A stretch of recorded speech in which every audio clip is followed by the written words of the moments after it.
Estados Unidos anunció un acuerdo marco de comercio con Ecuador que se firmará próximamente. Prevé la reducción de aranceles, temas de propiedad intelectual, trabajo, comercio digital y seguridad nacional. El documento no requeriría la aprobación del Congreso de ese país. A 5 horas de que se inicie el silencio electoral por la consulta popular, el gobierno cerró su campaña por el sí en conversatorios y con marchas en Guayaquil y otras ciudades. Mientras las organizaciones sociales y la CONAIE, que apuestan por el no, hacen concentraciones, caravanas y caminatas. 8.642 presos sin sentencia votaron en 41 cárceles de 20 provincias. Los centros de reclusión de Machala y El Encuentro en Santa Elena quedaron excluidos. Operativos simultáneos en Ecuador y Europa desarticularon una red de narcotráfico que movía 500 millones de dólares. Hay 22 detenidos, entre los que figuran ecuatorianos, españoles y albaneses. Las redadas se dieron en 3 cantones de Guayas. La minería ilegal se expande en Napo. Decenas de máquinas pesadas extraen oro en la parroquia Talaj por más de 5 millones de dólares cada día. Las comunidades denuncian desplazamientos y daños ambientales. Estados Unidos dejó de producir monedas de 1 centavo. El Banco Central dice que esto no afectará el curso del dólar en Ecuador, porque hay suficientes monedas para los próximos 2 años. De ser necesario, se las acuñará en el país. Milagro en Chimborazo. Luego de 4 días de búsqueda, encuentran al niño que había desaparecido en el Cerro Puñay, a 2.100 metros de altura. Más de 100 personas participaron en el operativo. El menor fue llevado a un hospital. La selección ecuatoriana de fútbol está lista para el amistoso ante Canadá. Moisés Caicedo y Nilson Angulo serán los jugadores más importantes de la tricolor en la mitad de la cancha. ¿Qué tal, amigos? Muy buenas noches. Bienvenidos a Televistazo Estelar este jueves 13 de noviembre. Comenzamos ya con el desarrollo de la información más destacada de este día. Estados Unidos anuncia que estableció con Ecuador un marco para un acuerdo sobre comercio bilateral. Un comunicado de la Casa Blanca publicado hoy señala que Donald Trump y Daniel Noboa confirman su visión compartida sobre el crecimiento y los valores democráticos, que en materia de aranceles, Ecuador reducirá las tarifas para ciertos productos como maquinaria, vehículos y algunos de tipo agrícola, mientras que Estados Unidos se compromete a eliminar los aranceles extras sobre algunos productos ecuatorianos que no pueden ser hechos allá en cantidades suficientes. También establece asuntos sobre barreras no arancelarias, propiedad intelectual, trabajo y ambiente, también comercio digital, economía e incluso seguridad nacional. La publicación indica que ambos países están trabajando para finalizar el acuerdo y así formalizar su firma.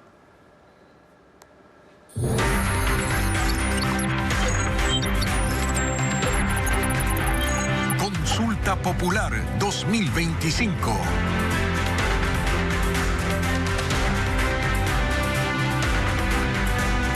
El cierre de la campaña por el sí de cara a la consulta popular y referéndum del domingo estuvo liderado por el presidente Daniel Noboa, quien desde esta mañana participó en una serie de eventos con jóvenes y mujeres emprendedoras. Y en otras localidades, el movimiento oficialista ADN organizó otros actos políticos con artistas nacionales y en compañía de asambleístas afines al gobierno de Noboa. Los detalles de la jornada con Diego Cuenca.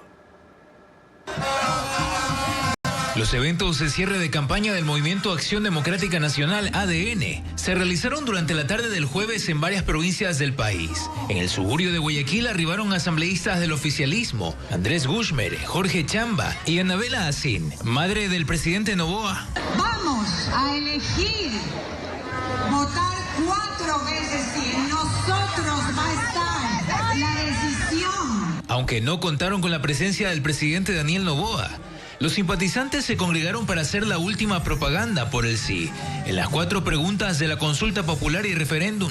Lo hicieron luciendo camisetas, banderas, gorras con el color morado del movimiento ADN y con un show de artistas nacionales que se extendió hasta la noche.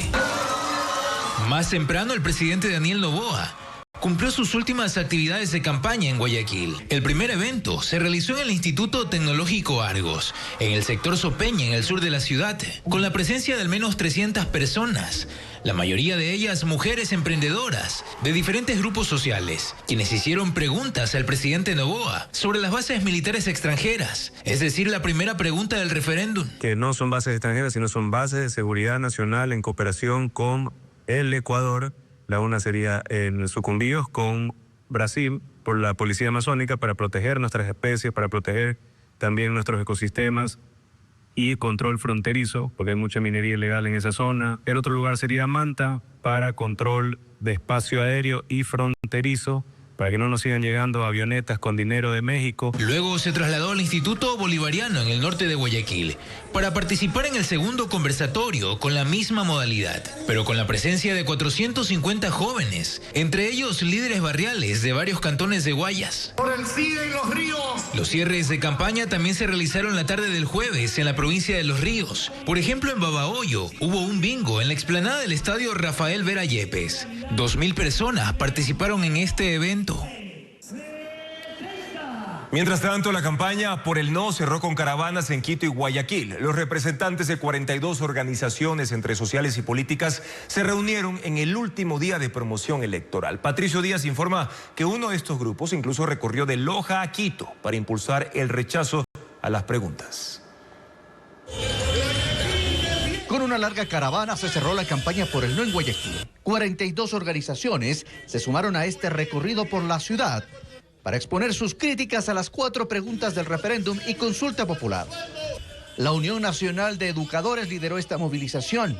Se reunieron durante la tarde con carteles y para adornar sus vehículos con banderas e imágenes, pidiendo el voto por el no el próximo domingo. Votar no significa defender los recursos naturales, el agua, la naturaleza, la vida. Mientras tanto, a Quito llegó el recorrido del Chasqui, una de las estrategias de campaña que impulsaron los movimientos indígenas para promocionar el no. El 4 de noviembre salieron desde Zamora y llegaron este día 13 a la capital. Al mediodía tenían previsto almorzar en el Parque del Arbolito en una pamba mesa que ofrecían sus grupos de apoyo en Quito. Inicialmente la policía no se los permitió, pero al final, con su vigilancia, pudieron cumplir con esta tradición de los pueblos indígenas. Hasta ahí llegaron también los dirigentes de la CONAIE, Pachacutic, Unidad Popular. Después, en caravana fueron al lugar de cierre en el Parque de la Carolina, en el norte de Quito. Ahí cumplieron con uno de sus rituales de limpieza y para la victoria. Ya no es el tema de solamente socializar por el no. La gente se ha dado cuenta. Las mismas provincias que apoyaron al gobierno nacional han dicho no. Una campaña de 9 días, porque los 4 primeros días fue feriado, en una cancha inclinada con todo el aparataje estatal. La lluvia ahuyentó a algunos simpatizantes, pero los que se quedaron siguieron con sus críticas al gobierno y sus razones por el no. Quieren cambiar la Constitución para sacar los derechos de la naturaleza y dar paso con más fuerza al extractivismo. Y dicen que han tenido otras movilizaciones en Bolívar y Sucumbíos. La campaña concluye a la medianoche de este jueves. Precisamente, amigos, todo sobre la consulta popular y referéndum de este domingo 16 de noviembre lo pueden encontrar en ecuavisa.com y también en Ecuavisa Play. Ya pueden escanear el código QR que aparece en pantalla para actualizarse minuto a minuto de la información relacionada con este evento electoral a pocos días de ya desarrollarse. Y antes del cierre empezaron las votaciones de más de 8.000 reos sin sentencia ejecutoriada en 41 cárceles de Ecuador. Guayas, Pichincha y Esmeraldas son las provincias con la mayor cantidad de presos habilitados para el sufragio, mientras que en la cárcel de Varones de Machala se suspendió el proceso por seguridad. Vanessa Robles con un reporte. Las votaciones ya comenzaron, no para todos. Hoy es el día en el que sufragan los presos que no tienen sentencia ejecutoriada, 8.642 en total. Hace exactamente 40 días, el Consejo Nacional Electoral convocó a este proceso electoral que hoy lo estamos iniciando con este evento. El inicio oficial de estas votaciones se dio tras una ceremonia en la sede del Consejo Nacional en Quito. La jornada se lleva a cabo en 41 cárceles de 20 provincias del país. Guayas es la provincia con mayor número de presos sin sentencia, que son los que están habilitados para sufragar. Hay 4.252. Los que ya tienen sentencia ejecutoriada han perdido sus derechos civiles y por ende no pueden ejercer el derecho al voto. Estos paquetes electorales fueron trasladados en furgonetas y buses desde la delegación provincial hasta el complejo penitenciario y el centro de adolescentes infractores de Guayaquil. La segunda provincia es Pichincha, con 664 reclusos, y de allí Esmeraldas, con 647 reos votantes. En la cárcel de varones de Machala, donde hubo 2 masacres el domingo anterior, con un saldo de 32 muertos, quedó excluida de las votaciones. La Junta Provincial Electoral de El Oro consideró que no existen las garantías técnicas, administrativas, logísticas y de seguridad para el día de las elecciones. Así que pese a que los reclusos de ese centro penitenciario sí están habilitados para sufragar, no podrán hacerlo. Los presos de la recién inaugurada Cárcel del Encuentro tampoco participarán en las votaciones, porque, según el equipo de comunicación de CNE, ese recinto no forma parte de su planificación. En Ecuador, hay 9.078 presos habilitados para sufragar.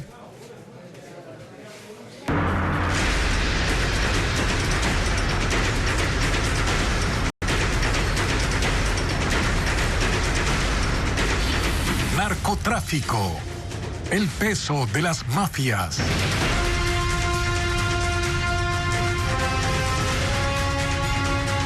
Un operativo internacional desmantela una red de narcotráfico entre Ecuador y Europa. En el país, los allanamientos se ejecutaron en 3 cantones de Guayas. Merlin Ochoa informa que además 11 de los 22 detenidos fueron capturados en continente europeo.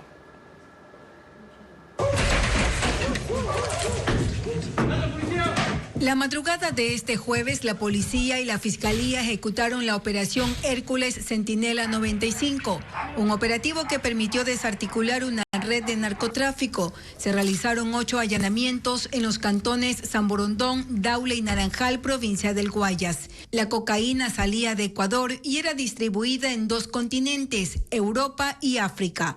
En Europa, los países involucrados en esta ruta eran España, Bélgica y Países Bajos. En África era Libia.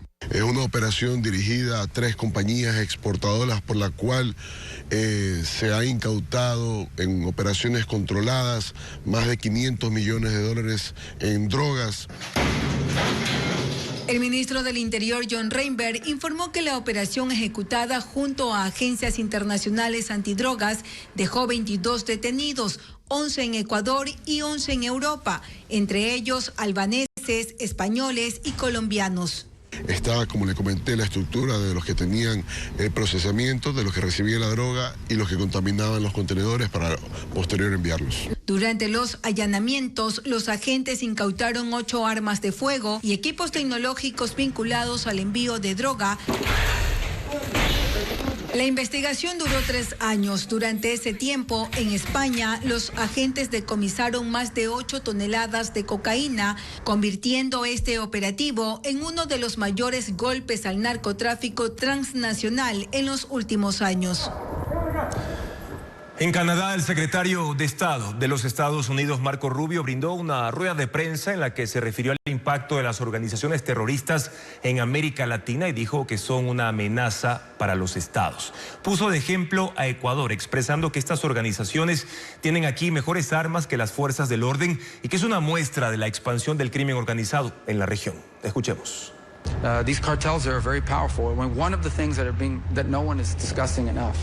Estos carteles son muy poderosos y una de las cosas que no se discute lo suficiente es el crecimiento de estas organizaciones terroristas transnacionales, y no porque no estén impulsadas ideológicamente significa que no sean terroristas.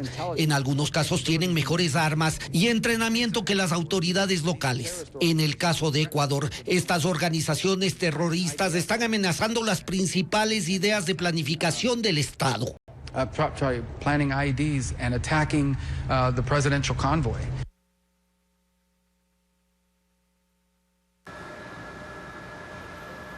La organización International Crisis Group publicó un informe sobre la violencia en Ecuador. El estudio concluye que en una década el país pasó de ser uno de los más seguros de Sudamérica al más violento. Señala que la declaración de conflicto armado y la militarización no ha logrado resultados efectivos. Paul Romero profundiza en este tema. A casi 2 años de declarada la guerra contra los grupos criminales en el Ecuador, los resultados del conflicto armado no son alentadores. La organización internacional Crisis Group, con sede en Bruselas, especialista en investigaciones de inseguridad y violencia en todos los continentes, publicó este miércoles un informe de 49 páginas titulado «Un paraíso perdido, la lucha de Ecuador contra el crimen organizado». Señala que las operaciones conjuntas entre militares y policías son parte de una campaña de represión que tuvo un éxito fugaz con la caída de homicidios a 39 por cada 100.000 habitantes en 2024. Pero el repentino aumento de los asesinatos convirtió el primer semestre de 2025 en el año más violento de la historia del Ecuador, que subió la tasa a 52 homicidios por cada 100.000 habitantes, según datos oficiales. Varias drogas, en particular la cocaína, continúan llegando en cantidades industriales desde los puertos ecuatorianos a los mercados de Estados Unidos y Europa, precisa el informe, y que por debilidades institucionales, los grupos narcotraficantes arrastraron al Ecuador al corazón de la cadena global del suministro de narcóticos. En esa cadena, los puertos del Pacífico, especialmente los de Guayaquil, son las puertas de salida más eficientes para cargamentos de cocaína desde la región al mercado internacional. Las acciones del gobierno para enfrentar a los grupos criminales las cataloga como firmes, pero con resultados irregulares y de poca duración. Considera que las operaciones de seguridad dispersan a los grupos criminales, los empujan a la clandestinidad, pero tras el retiro de las fuerzas de seguridad las bandas se reagrupan. Concluye que las políticas de mano dura son populares, pero que los resultados distan mucho de ser exitosos. En Napo persiste la minería ilegal bajo control de grupos armados como los choneros y los lobos. Las organizaciones delictivas extraen oro a gran escala y se estima hasta 44.000 gramos diarios en Talag. Y abastecen de combustibles, además, a los frentes mineros. 7 comunidades quichuas piden la intervención urgente del bloque de seguridad para poder frenar esta actividad que deja daños ambientales, violencia y delitos conexos. Veamos. Estas imágenes fueron captadas hace 6 días sobre la parroquia Talag, en el cantón Tena, en Napo. Son 55 máquinas que hacen minería ilegal en 25 frentes, afectando a más de una docena de comunidades ancestrales quichuas que piden al bloque de seguridad la intervención, como en Buenos Aires, Imbabura y Pucará, en Azuay. Vamos a quedar sin el agua, sin nuestros recursos naturales. Los habitantes de Talag denuncian que grupos armados con amenazas los están desplazando de sus tierras y continúan contaminando los ríos a vista de las autoridades locales, provinciales y nacionales. Los grupos armados ingresan en unos pueblos y le hacen alejar a los dueños. Ellos son los dueños ahorita. Los principales afluentes como el río Jatunyacu, Zapallo, Sardinas, Talag y Chandía están cargados de químicos por el procesamiento del oro. El mercurio, que da entonces nosotros ya no queremos que entre la minería. La denuncia no es nueva. Esta actividad se mantiene desde el 2023. Las lideraba Javier Peñafiel Nieto, alias Topo, quien fue capturado en este mismo lugar en septiembre de este año. Según la policía, era el lugarteniente de alias Fito y está a punto de ser extraditado a Estados Unidos.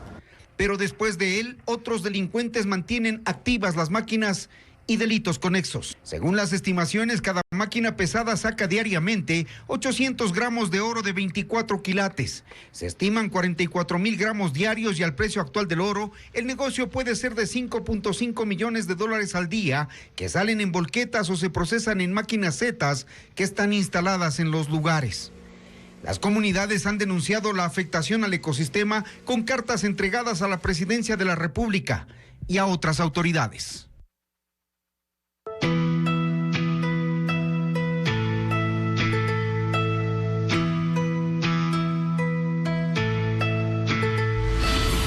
Chunchi, milagro en Cerro Puñay.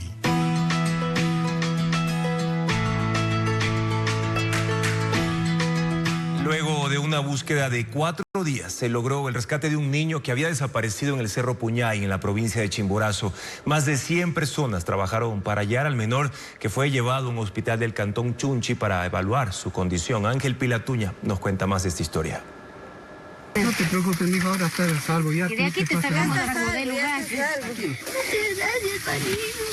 Así terminó una angustia que se extendió durante 4 días en el cantón Chunchi, en Chimborazo. El pequeño Lucas Campaña, de 11 años y oriundo de Quito, fue encontrado con vida en medio del páramo a unos 2.100 metros sobre el nivel del mar. Para llegar a ese instante, familiares, comuneros y rescatistas caminaron entre neblina, quebradas y pastizales buscándolo sin descanso, luego de que se extraviara el domingo mientras recorría el Cerro Puñay con su familia. Fueron jornadas de frío, cansancio y avance lento en un terreno que casi no dejaba ver el camino. Aún así, nadie se detuvo y ese esfuerzo tuvo sus frutos. 4 comuneros fueron los primeros en divisarlo en una quebrada del sector Santa Marta y dieron la alerta. En ese momento, más de 100 rescatistas de la Cruz Roja, Fuerzas Armadas, Policía y bomberos de Chunchi, Alausí y Riobamba se movilizaron sin pausa para llegar hasta él. El terreno era complicado y la visibilidad mínima. Lucas estaba escondido en una especie de hueco cubierto de plantas. Tenía las piernas entumecidas y 2 dedos del pie fracturados. Allí mismo lo abrigaron, lo hidrataron y alimentaron para ayudarlo a recuperar energía. El grupo de operaciones especiales lideró el rescate. Uno de sus integrantes lo cargó para descender la quebrada, mientras el equipo aseguraba el paso entre lodo, ramas y piedras. Lo estabilizamos, vimos los primeros auxilios, le cubrimos con mantas conjuntamente con los compañeros bomberos. Empezamos a utilizar las técnicas de evacuación. En ese momento no teníamos una camilla por cuanto el acceso al lugar era muy difícil. ¡Ábranse, ábranse, ábranse! Cerca de las 19 horas y ya con la oscuridad encima, los equipos lograron llegar con el menor hasta la comunidad Nansa Chico. Desde allí, una ambulancia lo trasladó al Hospital Miguel León Bermeo de Chunchi, donde recibió la primera valoración médica. Entre lágrimas, los padres de Lucas agradecieron a quienes participaron en la búsqueda. Tanto como son 4 días, son un milagro. Es un milagro que nuestro Padre Santo nos ayuda en esa parte. Y gracias a todos ustedes, pues mi bebé está bien, está estable, lo encontraron con vida y les estoy muy agradecida. Lucas se recupera favorablemente. En las próximas horas se espera que retorne con su familia a Quito, la ciudad donde reside y donde sus compañeros de escuela ya le preparan una bienvenida. Continuamos con más información, amigos. En el transcurso de esta campaña, nuestros programas de opinión, Contacto Directo y Políticamente Correcto organizaron una serie de debates sobre las 4 preguntas del referéndum y consulta popular.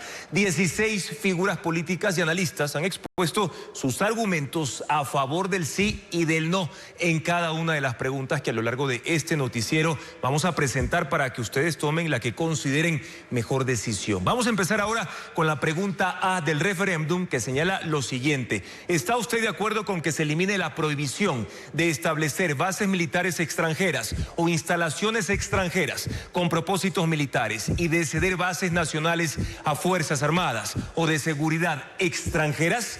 Entre los argumentos para votar sí están: fortalecer la corresponsabilidad y cooperación internacional en seguridad, permitir asistencia técnica y logística al gobierno en la lucha contra el crimen.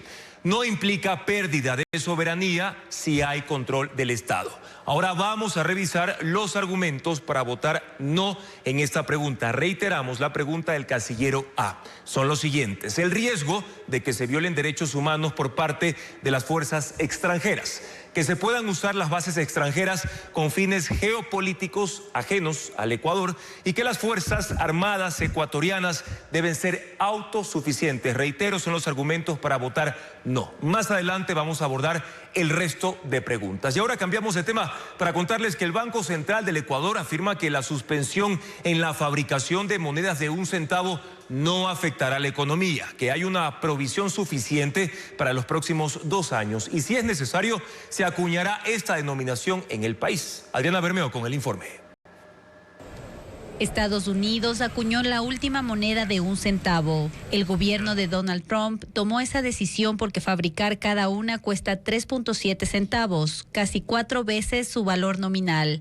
Según la Casa de la Moneda de Estados Unidos, solo en 2024 la fabricación de 3.200 millones de monedas ocasionó una pérdida de $85.3 millones.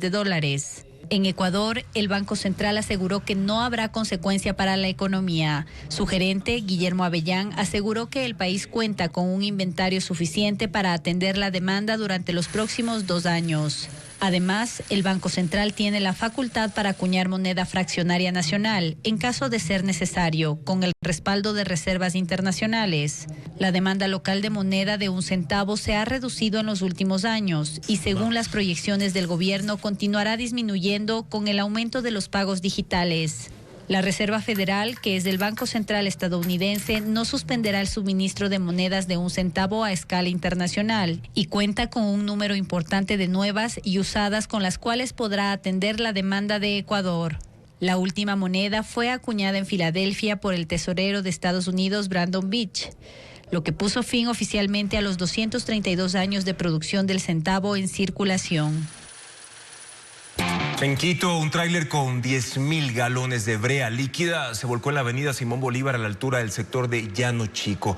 No hay víctimas por este siniestro, pero generó congestión y alarma también por el material derramado. Alex Pila con más información de lo ocurrido. El vehículo pesado perdió pista y se volcó en uno de los tramos más pronunciados de la avenida Simón Bolívar, 1 kilómetro antes de la intersección con la Panamericana Norte. La brea, utilizada comúnmente en trabajos de asfalto, se dispersó en el pavimento y obligó a cerrar temporalmente la vía, mientras se realizaban las labores de contención y limpieza. Más de 7 horas tomó dejar segura la zona. Ustedes pueden ver, tenemos los 2 cierres principales, tanto en el redondel de Gualo como en el redondel del Centro Comercial El Portal. Durante ese tiempo, personal del Cuerpo de Bomberos de Quito, la Agencia Metropolitana de Tránsito y técnicos de gestión de riesgos trabajaron para controlar posibles filtraciones y evitar un incendio. Durante las labores de limpieza se registró un hecho conmovedor. Un perrito quedó atrapado en la brea caliente, sin posibilidad de moverse. Nuestro equipo periodístico junto a bomberos logró rescatar al can, que fue atendido inmediatamente por veterinarios y se encuentra fuera de peligro junto a sus dueños. La brea fue trasladada al sector de Collas a una escombrera, hasta que la empresa encargada del transporte gestione su traslado a un centro autorizado de tratamiento de materiales peligrosos. El conductor del tráiler huyó después del siniestro. Las autoridades confirmaron que el vehículo solo tenía permiso para transportar carga general. Salió el miércoles a las 4 de la tarde de San Mateo, en Esmeraldas, por lo que se investiga si la empresa encargada contaba con la autorización para movilizar sustancias peligrosas. 10.000 galones de brea que se han visto, digamos, afectados por este volcamiento del tanquero. Un tanquero que tiene permisos de carga, pero no permisos para transporte de material digamos, peligroso, como es este caso de la brea. La Secretaría de Ambiente de Quito anunció que presentará una denuncia en la Fiscalía para determinar las responsabilidades, tanto del conductor como de la compañía transportista.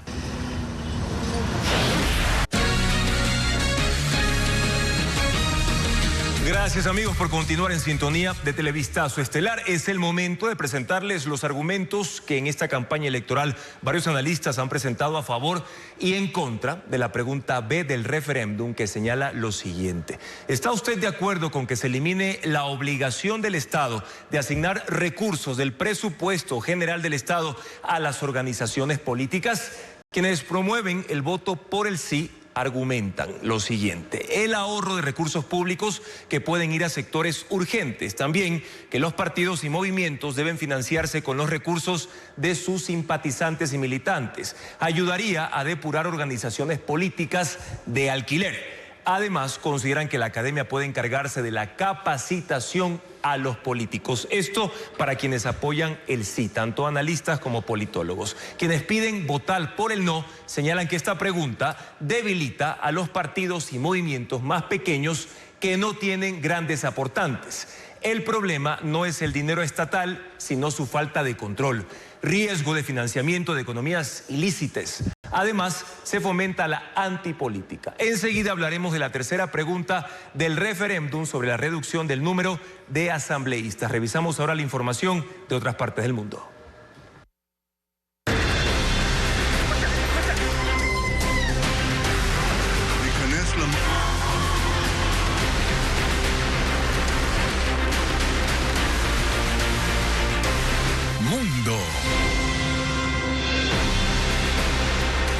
En Estados Unidos Unidos finaliza el más largo cierre de gobierno federal de su historia. El Congreso logró un acuerdo para extender el presupuesto y el presidente Donald Trump firmó el documento, pero el regreso a la normalidad, sobre todo de los vuelos por la falta de controladores aéreos, no será inmediato.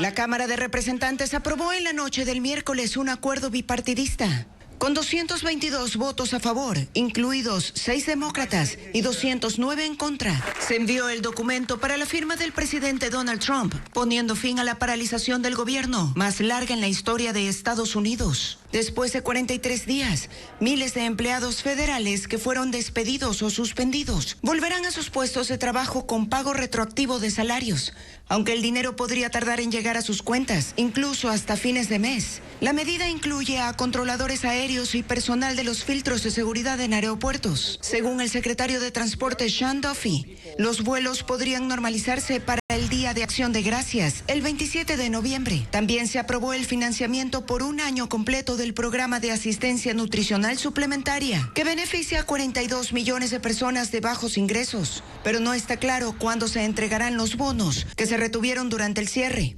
No se incluyó el programa de atención médica asequible, conocido como Obamacare, que sigue siendo el principal punto de desacuerdo entre demócratas y republicanos, por lo que esos recursos solo tendrán vigencia temporal hasta enero de 2026, cuando el Congreso vuelva a negociaciones sobre el presupuesto.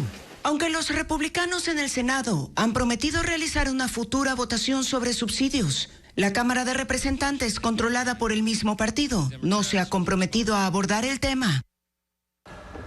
Rusia advierte que Ucrania tendrá que sentarse a negociar el fin de la guerra tarde o temprano y que mientras más tiempo pase, más debilitados estarán. Los ataques de Rusia continúan mientras que el presidente ucraniano Zelensky lucha además contra un escándalo de corrupción en el gobierno. Reporta Pedro Jiménez.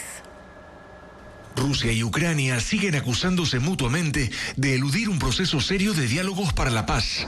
El Kremlin advierte que Ucrania se debilita día tras día y ante la imposibilidad de continuar con las conversaciones, seguirán con las operaciones militares. El vocero de la presidencia rusa, Dmitry Peskov, dice: la parte ucraniana debe saber que tarde o temprano tendrá que negociar, pero desde una posición mucho peor. Los ataques rusos más recientes están dirigidos contra los transformadores de al menos 2 de las 9 plantas de energía nuclear en Ucrania, en una nueva estrategia que aumenta el riesgo de destrucción de la base de generación energética en ese país y que es vital para el suministro de electricidad y calefacción, sobre todo ahora que se empiezan a registrar temperaturas bajo cero con la llegada del invierno. Ucrania, mientras tanto, busca fortalecer posiciones clave en el sur y en el este. Volodymyr Zelensky visita las brigadas de combate, pero reconoce que hay dificultades en regiones como Zaporilla, donde deben reforzar las defensas. Pero tiene también problemas en lo político por un escándalo de corrupción en el sector energético y obligado a renunciar a sus ministros de Justicia y de Energía por una trama de sobornos en contratos con proveedores por $100 millones.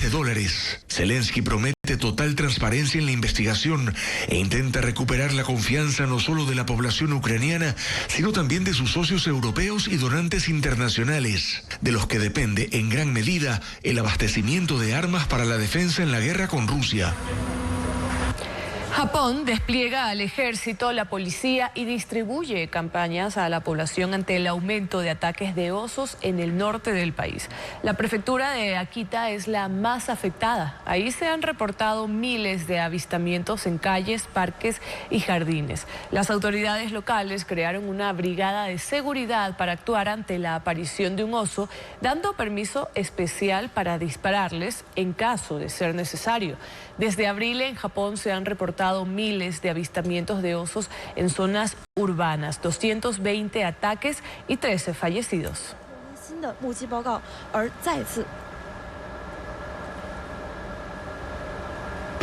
Los mejores atletas aéreos del mundo se unieron para realizar increíbles acrobacias. Crearon sus propias pistas de obstáculos en varios países y cumplieron complejos desafíos como subirse a catapultas humanas y volar entre cientos de drones. Se llama la carrera de obstáculos aéreos definitiva. Es un vuelo de 15 etapas que conecta cielos abiertos, montañas y horizontes urbanos de 7 países. 34 atletas aéreos entre paracaidistas, pilotos y acróbatas participaron en los desafíos de la primera edición. Hubo unos de puntería, donde participantes con trajes de vuelo tenían que dar en un blanco gigante sostenido por un globo aerostático. Otros fueron de maniobrabilidad, esquivando conos y atravesando aros trazados por paramotores.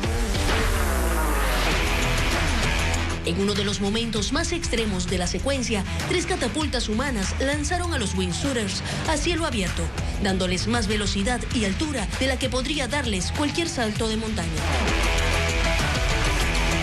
Detrás de estas increíbles acrobacias hubo precisión y un trabajo de ingeniería que permitió armar plataformas gigantes en montañas, atrapar paracaidistas en pleno vuelo y aterrizajes en motos de agua. El momento cumbre fue en Dubái, cuando los especialistas volaron durante la noche entre 600 drones que formaron una lata gigante a 300 metros de altura. Su trayectoria se dibujó en el cielo por bengalas que tenían en los pies. El proyecto demoró 2 años y se realizó en Croacia, España, Suiza, Italia, Austria, Estados Unidos, Bahamas y Emiratos Árabes. Continuamos con más información. La Asamblea Nacional registra una pausa en sus funciones desde hace una semana. Aunque hay legisladores principalizados, no se han llevado a cabo sesiones de comisiones ni el Pleno. Diego Puente recorrió el Palacio Legislativo y nos cuenta cuál es el ambiente. La Asamblea Nacional lleva 6 días sin actividades públicas y oficiales. La última vez que el Pleno sesionó fue el 7 de noviembre para aprobar la licencia solicitada por el presidente Daniel Noboa para participar en la campaña por la consulta popular. Ese día el Pleno sesionó con muchos legisladores suplentes. En un recorrido por sus instalaciones, este jueves el Pleno lució así, sin actividades, con las computadoras de los 151 legisladores apagadas y sus sillas vacías. Los pasillos no tenían el habitual ir y venir de trabajadores y visitantes. Este ritmo inició el 1 de noviembre, que coincide con el inicio de la campaña y la principalización de los alternos. A pesar de ofrecer que no se iba a interrumpir el trabajo legislativo y de fiscalización al principalizar a sus alternos, esto no ha ocurrido. Les elegimos para que nos representen legislando y fiscalizando, no para que a conveniencia activen la norma para poder hacer acción política y acción partidista específicamente. Recordó también que el presidente de la Asamblea, Nils Olsen, dijo que este legislativo sería diferente y que el Pleno sesionaría de lunes a miércoles y que las comisiones trabajarían todos los días. Este jueves, solo en 2 comisiones hubo mesas técnicas, es decir, que los asesores se reunieron para adelantar proyectos de ley. Los trabajadores de limpieza aprovechan la falta de personas para dar mantenimiento a las instalaciones. En las 15 comisiones permanentes, cada una conformada por 10 asambleístas, no hubo una agenda oficial, pero la asamblea sí se utilizó para otras actividades. Las visitas guiadas no se interrumpieron y hubo delegaciones de estudiantes que conocieron el Pleno y el perímetro del edificio, escuchando su historia y curiosidades. Continúa la crisis política en la Asociación de Municipalidades del Ecuador. Entre ayer y hoy se emitieron 2 fallos judiciales sobre la designación presidencial. Uno reconoce a Patricio Maldonado como titular de ese organismo y otro ratifica en cambio a Yuri Colorado en el cargo. Adriana Bermeo amplía la información.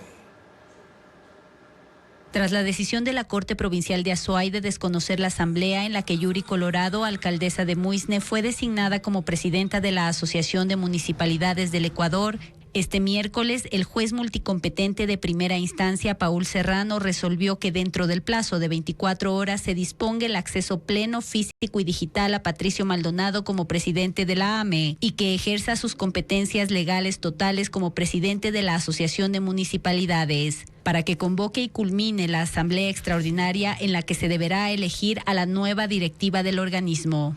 Además, pidió que se oficie a la Fiscalía para que investigue si en las instalaciones de la AME en Quito se están cometiendo los delitos de incumplimiento de decisiones legítimas de autoridad competente, asociación ilícita y usurpación y simulación de funciones. Y que se investigue a la alcaldesa del cantón Carlos Julio Arosemena Tola, donde se realizó la asamblea en la que fue designada Yuri Colorado por incumplimiento de decisiones legítimas de autoridad competente. De otro lado, este jueves la alcaldesa de Muisne publicó en sus redes sociales que un juez constitucional de Muisne la ratificó como presidenta de la AME.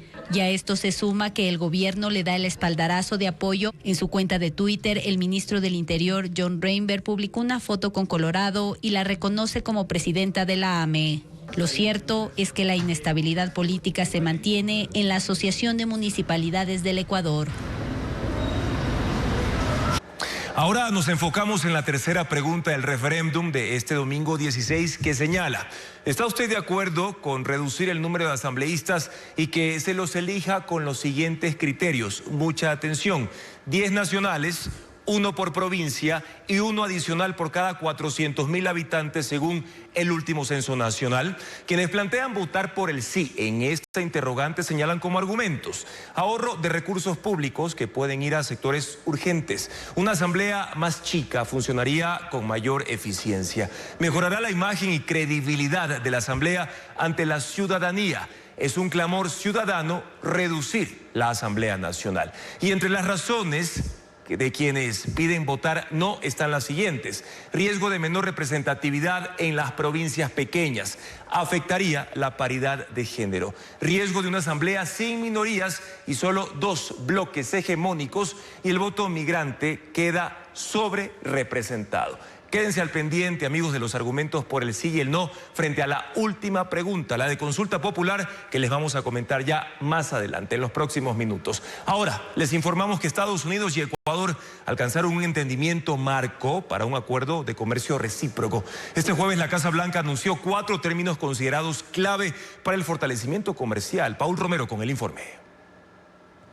Este jueves la Casa Blanca publicó los alcances de una declaración conjunta sobre el marco para el acuerdo de comercio recíproco entre Estados Unidos y Ecuador. Precisó 4 compromisos sobre aranceles, barreras no arancelarias, comercio digital, seguridad económica y nacional. Ecuador se ha comprometido a reducir o eliminar aranceles en maquinaria, productos sanitarios, bienes de tecnología, de información y comunicación, químicos, vehículos y ciertos productos agrícolas, mientras que Estados Unidos lo hará con productos que cumplen con los requisitos y que no pueden cultivarse, extraerse ni producirse de forma natural en su territorio. Los 2 países negociarán un entendimiento en barreras no arancelarias, facilitación del comercio con la eliminación de inspecciones previas al embarque, propiedad intelectual, protección de derechos laborales reconocidos internacionalmente y los altos niveles de protección ambiental. El documento final se firmará más adelante. Funcionarios del gobierno consultados por Televistazo señalaron que este acuerdo inicial no requiere la aprobación del Congreso de Estados Unidos. La Cancillería calificó de histórico al paso dado porque Ecuador es uno de los primeros países en el mundo en llegar a un entendimiento de comercio recíproco. Esto ocurre después de las negociaciones entre los 2 países tras la imposición del 15% de aranceles a los productos ecuatorianos por el gobierno de Donald Trump.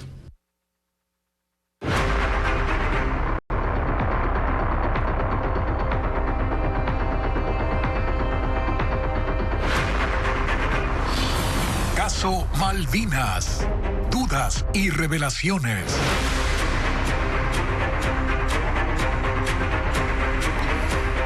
Luego de 3 días de audiencias en el juicio contra 17 militares por la desaparición forzada de los 4 niños de las Malvinas, el tribunal reprogramó las sesiones para el lunes de la próxima semana, el lunes 17 de noviembre. El motivo es la necesidad de atender diligencias paralelas que enfrentaban riesgo de caducidad. Bessie Granja tiene los detalles expuestos por el perito de la reconstrucción de los hechos.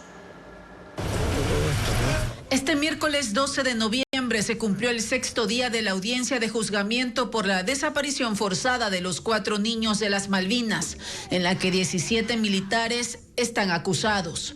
En estos días rindió su versión un perito de la policía que participó en la reconstrucción de los hechos. Él describió el contenido del informe técnico pericial con base en los relatos de 4 soldados convocados por la Fiscalía. Según el informe, durante el traslado de los menores desde Guayaquil hacia Taura, un soldado grabó con su teléfono celular de manera oculta. Mientras los menores permanecían boca abajo en el piso de la camioneta, un cabo los golpeó en la cabeza con la trompetilla de un fusil. Además, otro cabo los insultó utilizando expresiones de carácter discriminatorio y racial.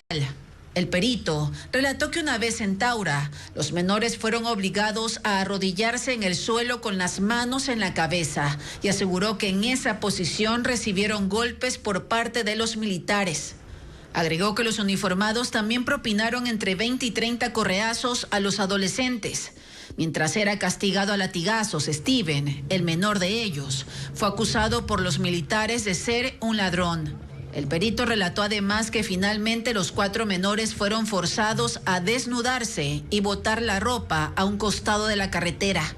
También agregó que el subteniente procesado en este caso dijo a los menores: hemos llegado al lugar donde van a morir, y realizó un disparo a una distancia de 50 a 60 centímetros de la cabeza del niño de 11 años.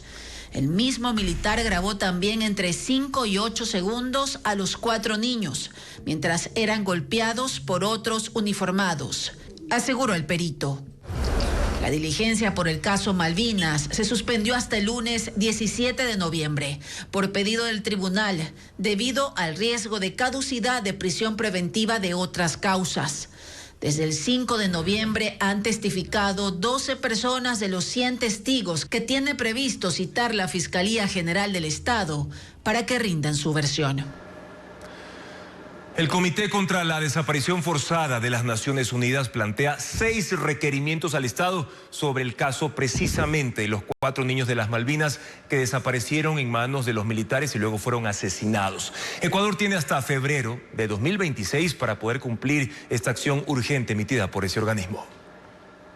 El Comité contra la Desaparición Forzada de las Naciones Unidas emitió una nota de seguimiento del caso de los 4 niños de las Malvinas. En el documento remitido este miércoles a la misión de Ecuador en Ginebra, el organismo muestra su preocupación por las dudas que deja la información enviada por el Estado. Dice que pese a que hay un juicio en curso, no se evidencia avances en el esclarecimiento del caso. La autopsia no aclaró la causa de muerte, no se han realizado peritajes adicionales y las autoridades señalaron a los niños por robo, hecho que la propia Fiscalía desmintió. El comité también considera prioritario investigar esta fotografía encontrada en el teléfono celular de alias Momo, involucrado en el caso, para determinar la posible conexión de agentes del Estado con estructuras criminales en el contexto de la desaparición y asesinato de los niños. El organismo decide mantener las acciones urgentes abiertas y hace 6 requerimientos al Estado para que garantice la protección de los familiares de Josué Arroyo,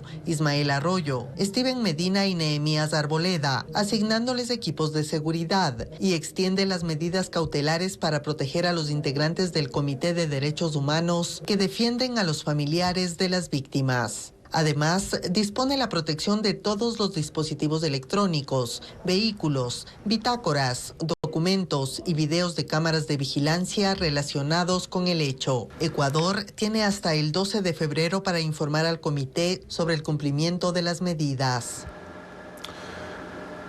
En otros temas, durante 46 años el Estado ecuatoriano ha destinado fondos para mantener el funcionamiento de las agrupaciones políticas y financiar parcialmente las campañas electorales. En más de 4 décadas ese financiamiento ha tenido algunas variaciones, pero en lo relacionado a las contribuciones privadas. Ahora el país se enfrentará en las urnas la decisión de mantener o eliminar la entrega de fondos estatales a los partidos políticos. Adriana Bermeo hace un recuento histórico. Que el Ecuador quiere un cambio y el cambio se hará en el Ecuador. Desde el retorno a la democracia en 1979, las organizaciones políticas ecuatorianas han recibido financiamiento estatal. Así lo dispuso la Ley de Partidos, que creó el Fondo Partidario Permanente y el Fondo de Reposición de Gasto Electoral, que a medida que pasaban los años se volvía más flexible. Es decir, más partidos con menos porcentaje de votación obtenían recursos del Estado. Estas asignaciones fueron ratificadas por las constituciones de 1998 y 2008, que además fueron más estrictas con el control del gasto electoral y los aportes de campaña.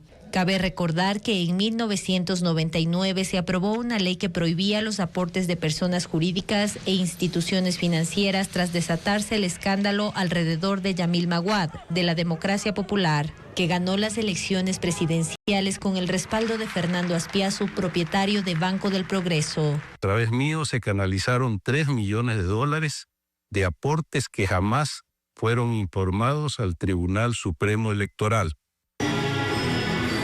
Hoy el país debate nuevamente si las organizaciones políticas deben o no recibir fondos públicos. En los últimos 17 años, el Estado ha destinado $263 millones para capacitación y formación de cuadros políticos, aspectos administrativos y otros detalles logísticos. El referéndum no toca el artículo 115 de la Constitución, que sigue financiando las campañas electorales en medios de comunicación. Esta propuesta abre 2 lecturas adicionales.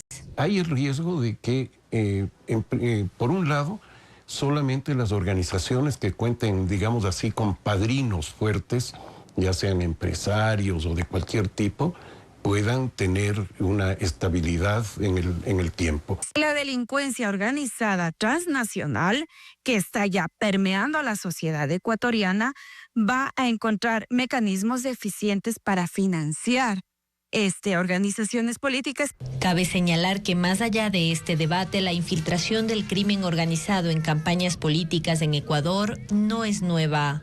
El fenómeno en el país empieza imperceptiblemente a inicios de los años 90, cuando el país se dolariza, generó condiciones para el lavado por el tema de tener la moneda del dólar. A partir, después de los años 2000, tú ya empiezas a ver con más claridad estos indicios. El desafío para detectar irregularidades en el financiamiento de campañas electorales, según los expertos, es la calidad del control. Solo un ejemplo: de los $3.000 millones que mueve el narcotráfico en el país, la UAFE tiene capacidad para verificar $100 millones. Y en cada elección hay quienes llegan sin cédula, con maletas, con mochilas, sin saber dónde votar, o hasta intentan tomarse una foto con la papeleta. Y aunque parezcan estos detalles menores, pueden costarle tiempo e incluso algo peor, una infracción. Fernando Terranova con las recomendaciones para evitar contratiempos y votar todos con tranquilidad este domingo. La primera recomendación es que confirme dónde le toca votar antes de salir, y eso lo puede ver en el sitio web www.cne.gov.es, en la herramienta Consulta tu lugar de votación, donde solo debe ingresar su número de cédula y fecha de nacimiento. También puede hacerlo desde la aplicación móvil del CNE, disponible para iOS y Android. Para sufragar basta con presentar su cédula o pasaporte y no es necesario que estén vigentes. Evite acudir con bolsos grandes o maletas, ya que durante los controles de seguridad podrían solicitarle que los deje afuera. Lleve únicamente lo indispensable, su cédula, y si lo considera necesario, una botella de agua pequeña o un abanico. Mientras más ligero acuda, más ágil será su paso por el recinto. Y aunque en las mesas hay disponibles, puede llevar su propio bolígrafo. Recuerde, el voto es secreto, así que tomar fotos o videos dentro del biombo puede considerarse una infracción electoral. Dentro del recinto, escuche las instrucciones de los miembros de la Junta Receptora del Voto. Ellos le indicarán dónde marcar y cómo depositar su voto. Si puede, acuda temprano en la mañana o antes de la media tarde, pues a esas horas suele haber menos gente y podrá votar con rapidez. Recuerde que está vigente el silencio electoral, por lo que está prohibido realizar propaganda o vestir prendas con logotipos de colores o partidos políticos. Siga estas recomendaciones, evite contratiempos y contribuya a que la jornada electoral se desarrolle en paz, con respeto y orden. El hijo del excontralor Carlos Polid, quien está próximo a conocer su condena tras declararse culpable de lavar dinero de los sobornos de Odebrecht, presentó una moción para obtener una pena reducida en los Estados Unidos. John Polid delató a su padre y a otros involucrados y pidió a la justicia que tome en cuenta su cooperación. Veamos.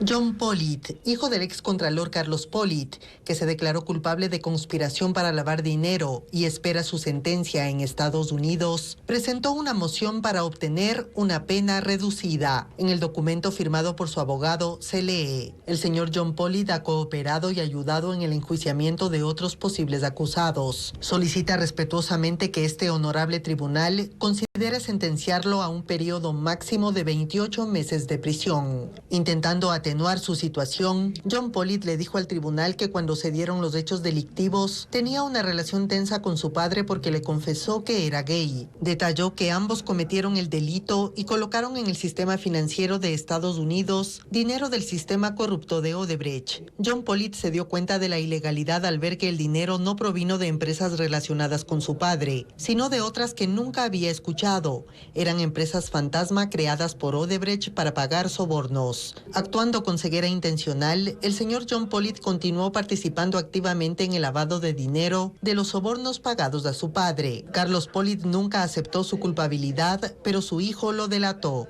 Estaba previsto que John Pollitt conozca su condena el próximo 19 de noviembre a las 2 de la tarde en Miami, pero la presentación de la moción puede posponer el anuncio. Él aseguró al tribunal que para esa fecha ya habrá pagado los $16.5 millones impuestos como reparación y que siente una profunda vergüenza por lo que hizo.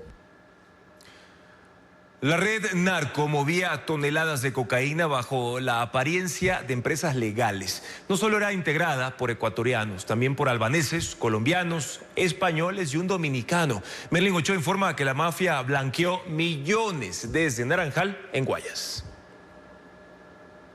Según los agentes, en esta vivienda en Naranjal, provincia del Guayas, sin maquinarias ni bodegas, funcionaban 3 empresas familiares que están siendo investigadas, pero los uniformados recalcan que en realidad era el centro logístico de una red narco que conectaba a Ecuador con Europa y África. Desde ahí se coordinaban rutas, cargas y pagos ilícitos. Según la policía, las compañías registradas simulaban exportaciones de banano, frutas y legumbres. Sin embargo, los balances revelaron el verdadero negocio. Entre 2022 y 2024 pasaron de manejar $1 millón a más de 12.5 millones, sin respaldo comercial alguno, según los investigadores. En la cúspide del esquema está el cabecilla, que es el accionista principal y responsable de la logística de exportación.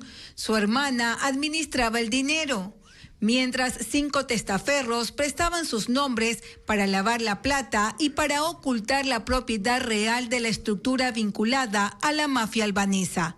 Los nombres de los involucrados se mantienen en reserva por ley. La cocaína colombiana viajaba camuflada en contenedores contaminados desde 5 terminales portuarias del país. 4 de los 11 ecuatorianos detenidos movieron $1.3 millones en 3 años, sin actividad económica verificable. Todos enfrentan cargos por tráfico de drogas a gran escala, delito que podría costarles hasta 26 años de prisión. En Manta, la policía desmanteló una banda de sicarios vinculada a la red de los Lobos, responsable de al menos 40 asesinatos. El operativo dejó 18 detenidos, quienes según las autoridades cobraban sueldos y hasta bonos por cada crimen. Fueron 17 los allanamientos que realizó la policía en Manta para desmantelar una banda de sicarios. El operativo terminó con 18 detenidos, vinculados a la banda criminal de los Lobos. Están vinculadas en 40 muertes violentas y 6 tentativas de asesinato registrados en los cantones de Manta, Montecristi y Jaramillo. Según la policía, las investigaciones que se iniciaron en marzo revelaron que esta red funcionaba como una empresa criminal. Y estos sicarios tenían un sueldo mensual que cobraban por ser parte de esta estructura y por estar a disposición de esta estructura criminal para realizar los asesinatos. Además recibían un bono cada que cometían un asesinato. El ministro del Interior indicó que dentro de los 40 crímenes que se les atribuye están los asesinatos del fiscal de Manta, Marcelo Vázquez, y del policía que lo custodiaba, Marco Moreno, ocurridos en octubre de 2024. También un triple crimen en el que murió el tiktoker Marcos Jonathan Palma el pasado 9 de noviembre. Durante los allanamientos se decomisaron además 2 fusiles, armas, municiones y 160 bloques de droga. La policía asegura que estas capturas permitieron evitar al menos 15 asesinatos que estaban en la lista de objetivos de esta red. Ahora les contamos que una embarcación chocó esta tarde contra un puente que conecta Guayaquil con la isla Santay. Equipos de las Fuerzas Armadas y la policía se trasladaron al lugar del accidente, que no dejó heridos.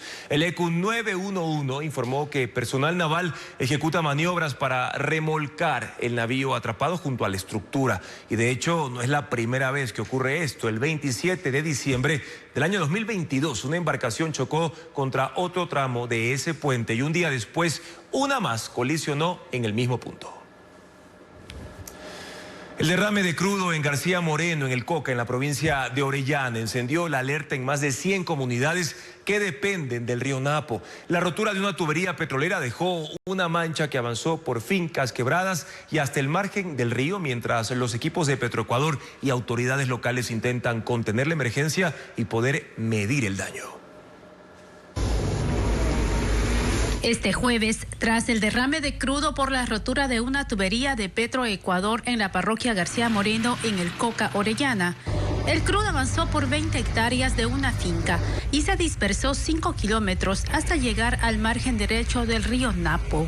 Con más de 100 comunidades que se sienten afectadas, o ellos viven y sobreviven prácticamente del agua del río Napo. Televistazo solicitó a Petroecuador la cifra del crudo derramado, pero hasta el cierre de esta emisión no se obtuvo respuesta. En la zona se observó unos 50 trabajadores de Petroecuador utilizando 3 tanqueros con capacidad de entre 140 y 182 barriles cada uno para succionar el petróleo acumulado. Además, se instalaron 2 piscinas armables para almacenar temporalmente el material recuperado. Técnicos de la Dirección de Ambiente del municipio de Francisco de Orellana evalúan los daños en el suelo, el agua y la vegetación. El Ministerio del Ambiente informó que como parte del plan de contingencia, Petroecuador colocó 10 puntos de contención en los márgenes del río separados cada 30 metros, con el objetivo de evitar que el crudo continúe desplazándose aguas abajo y afectar nuevas zonas del Napo. La Orquesta Sinfónica de Cuenca cumple 53 años y lo conmemorará este viernes con un recital gratuito, mientras que la capital disfrutará de una comedia musical donde sus protagonistas cantan a capela. Diana León con la agenda cultural.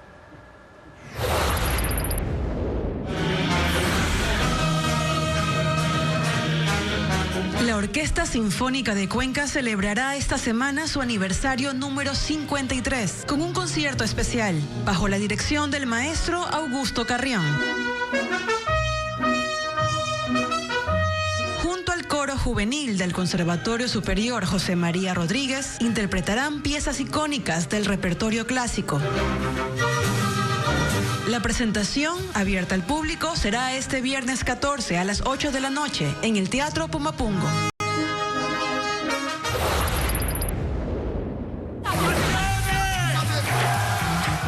Hasta el sábado 15, la Universidad de las Artes de Guayaquil presenta un festival de cine europeo contemporáneo. El English National Ballet te ha ofrecido un contrato. La muestra, compuesta por 10 películas, cuestiona la imagen habitual de Europa y explora sus fronteras reales y cinematográficas.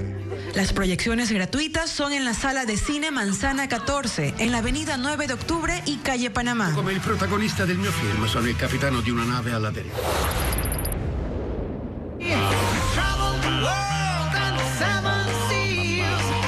El cuarteto español Primados Brothers presentará este viernes en la capital su espectáculo de comedia musical.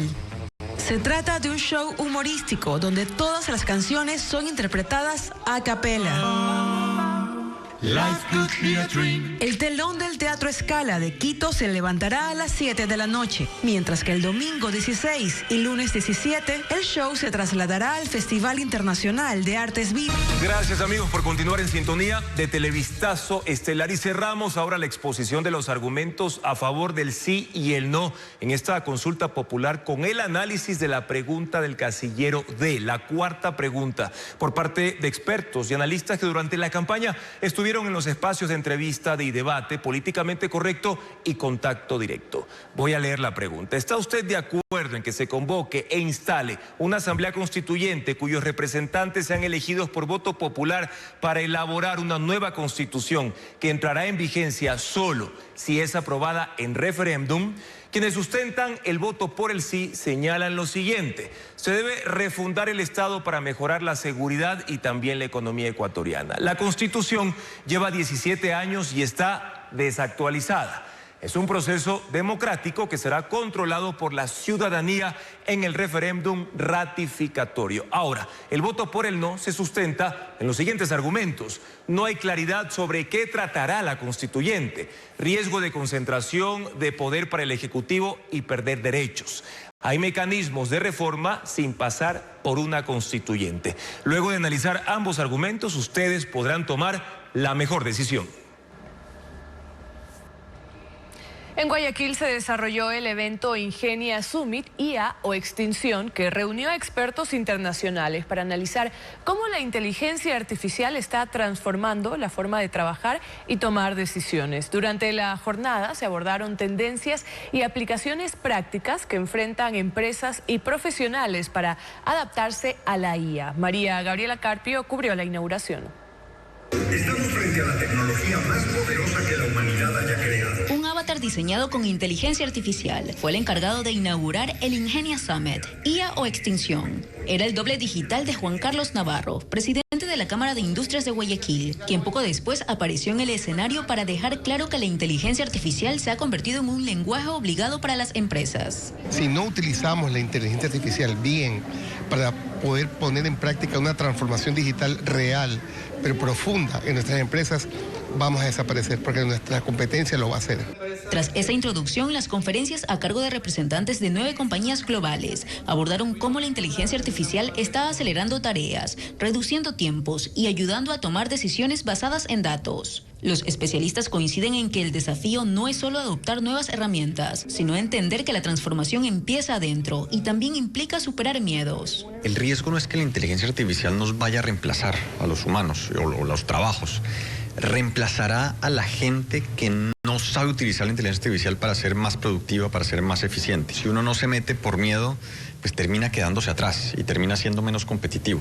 Ponen como ejemplo procesos de capacitación que antes tomaban semanas en una empresa y que ahora pueden resolverse en días mediante agentes inteligentes y sistemas interactivos. Pues empiezan a utilizar avatares para empujar a que la persona tenga conocimiento mucho más rápido, que te va explicando todo, y un agente inteligente a la cual vos puedas tener una pregunta y respuesta y respondiendo todo a través del teléfono. Este cambio también se siente en la relación con los clientes. Hay compañías que ofrecen soluciones con inteligencia artificial para acompañar todo el recorrido de compra, desde la consulta inicial hasta la firma de un contrato. Esto no es que es magia que la inteligencia artificial solito va a saber. Esto es un trabajo que las empresas, con su experiencia que ya tienen, podemos automatizar estos procesos. Por eso todos los especialistas insistieron en la importancia de adaptarse al ritmo acelerado de la inteligencia artificial y aprender a usarla antes de que sea tarde. Bienvenidos.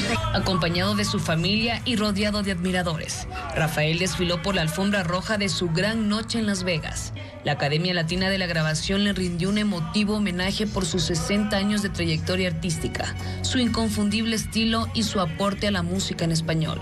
Es un momento impagable. Impagable. Estoy muy feliz. A sus 82 años, el legendario artista continúa siendo fuente de inspiración para varias generaciones de cantantes y seguidores en todo el mundo. Para mí, Rafael es historia de España, obviamente, ¿no? Es una leyenda de España y del mundo. El argentino Fito Páez se sumó al homenaje, reconociendo en Rafael a un referente de la interpretación y la pasión escénica. Tenía algo que no tenían todos los cantantes, ¿no? y me llamó la atención y tengo un recuerdo de mi niñez. Cuando me llamaron para hacer esto, dije que sí inmediatamente. Otro de sus grandes admiradores, David Bisbal, recordó con emoción su amistad y las veces que han compartido escenario. Y sobre todo lo que ha dejado en el tiempo en cuanto a disciplina, que es muy importante en la música eso. La gala culminó con una presentación especial de Rafael, quien interpretó algunos de sus temas más emblemáticos ante un público que lo ovacionó de pie. Este evento es la antesala a los premios Grammy Latinos, que se celebrarán esta noche en Las Vegas. Gracias por su sintonía, amigos. Mañana en Contacto Directo. ¿Por qué es importante meditar el voto? Los resultados obtenidos luego del regreso a la democracia han sido por falta de reflexión antes de votar. Patricia Estupiñán de Urbano, directora editorial de revista Vistazo, lo analizará. Además estará con nosotros Grace Jaramillo, profesora de la Universidad de British Columbia. Ella va a revisar las decisiones de los Estados Unidos mientras expide un acuerdo marco con Ecuador y apoya a Argentina. Aumenta su presencia militar cerca de Venezuela. ¿A qué está jugando Donald Trump? Sigan las noticias, amigos, a toda hora en ecuavisa.com. Siempre información verificada con el sello de Televistazo. Gracias por habernos acompañado. Buenas noches.